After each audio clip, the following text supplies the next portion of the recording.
Manni murtii mootummaa bilxiginnaa daba seeraa obbo Jawaar Mohammadii fi obbo Baqqalaa Garbaa irratti gaggeessu hammeessee itti fufee jira. Hooggantoota siyaasaa fi hayyoota Oromoo badii tokko malee shira siyaasaatiin mana hidhaatti darbataman irratti ammas dabni dalagamu akkuma itti fufetti jira. Guyyaa lama dura obbo Jawaar Mohammadii fi waahillan isaa abbaan seeraa dhimmi keenya ilaalaa jiru ifatti dhiibbaa nurratti godhaa jira waan ta'eef nurraa haa jijjiiramu jechuun gaafatan. Galmee Jawaar faa jalatti namoonni tarraan 1440 har'aa mana murtiitti kan dhiyaatan yoo ta'u, manni murtii sadarkaa jalqabaa federaalaa gaaffii obbo Jawaar Mohammad faa kuffisuun dhaddachis abbaa seeraa kanaan duraatiin kan ilaalamu ta'uu ibsame. Obbo Jawaarii fi waahillan isaa jalqabumarraa badii yakkaa tokkollee kan hin raawwatin ta'uu ibsuun dhimmi isaanii dhimma siyaasaa akka ta'e hubachiisaa turan. Ammas adeemsi shiraa abbootii alangaa mootummaa bilxiginnaa fi manneen seeraatiin raawwatamaa jiru kanuma mul'isa. Hooggantoonni fi hayyoonni Oromootis gaaffileen manneen murtii walaba hin ta'iniif dhiheessaa jiran dhaabbilee mootummaa bilxiginnaa jalatti kufan irraa haqaa fi dhugaa ni arganna jedhanii osoo hin taane badii fi shira mootummaa ummanni biyyattiitii fi addunyaanis akka arguuf ta'uun ni beekama. Haaluma kanaan ammas Itoophiyaa keessatti seerri kan hin kabajamne qofa osoo hin taane seerrii fi heerri biyyattii ulee mootummaan nafxanyaa lammiilee ittiin dararu ta'uu saaxilaa jiran. Gama biraatiin ammoo hooggantoonni fi hayyoonni Oromoo qabsoo manneen murtii sobaa irratti gaggeessaa jiraniin alattis manneen hidhaa keessattis qabsoo karaa nagayaa gaggeessan itti fufuun lagannaa nyaataa irra kan jiran ta'uun beekamee jira. Lagannaa nyaataa kana ilaalchisee xalayaa mana hidhaa irraa ergamte akkuma jirutti isiniif dhiheessinaa ammas nu waliin turaa kan isiniin jedhu Oromiyaa 24 irraa aan Muhammad Amin Huseeni.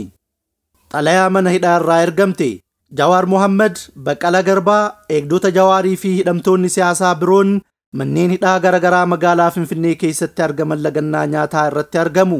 Sababni nyaata lagataniif tokko adeemsa seeraan alaa mootummaan ragaalee sobaa qindeessee ragaaleen namaa kunneen dhokatanii ragaa akka kennan mana murtii ofii to'atee jiru murteessuu isaa mormuun. Lama manni murtii dhimma hidhamtoota siyaasaa kanneenii ilaalu bifa ifatti mul'atuun dhiibbaa qondaaltota ol aanoo jalatti kufuun adeemsi haqaa gufachuu isaa mormuun. Sadii hidhamtoonni siyaasaa ragaan irratti dhabame manni murtii ol aanaan federaalaa wabiin akka gadi dhiifaman murteessee humnoonni nageenyaa ajaja mana murtii fudhachuu diduun hidhatti hambisuun mormuu.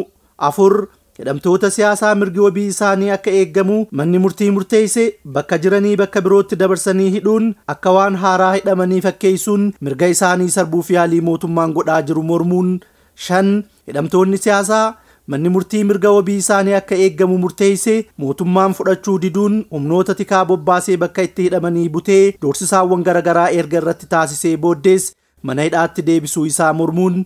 Jaha hidhamtoonni siyaasaa kunneen nageenya isaaniif jecha waan sodaataniif nyaatni maatiin isaanii biraa akka galuuf gaafatanis dhoorkamuu isaanii mormuun. Torba hidhamtoonni siyaasaa kunneen erga hidhamanii guyyoota 40 caalaa ta'us poolisiin ragaa qabatamaa isaan himachiisu waan dhabeef mootummaan seeraan ala mana hidhaa keessatti tursiisuu mormuun.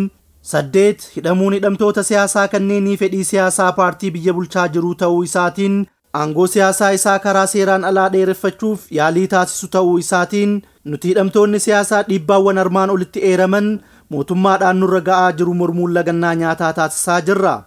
Tokko paartiin biyya bulchaa jiru ragaalee sobaa qindeessee ragaaleen namaa kunneen dhokatanii akka ragaa bahan dhiibbaa mana murtii irraan gahuun murtiin dabarfame akka haqamu.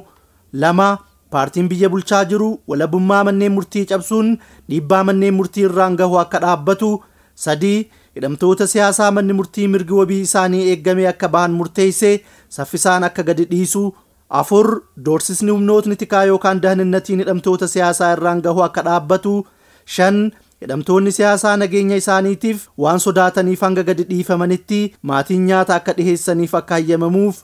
Jaha hidhamtoonni siyaasaa kunniin guyyoota 40 oliif ragaan isaan hiisisu wayiitu osoo hin jiraatin mana hidhaatti dararamaa jiru waan ta'eef mirgi wabii isaanii eeggamee akka bahan.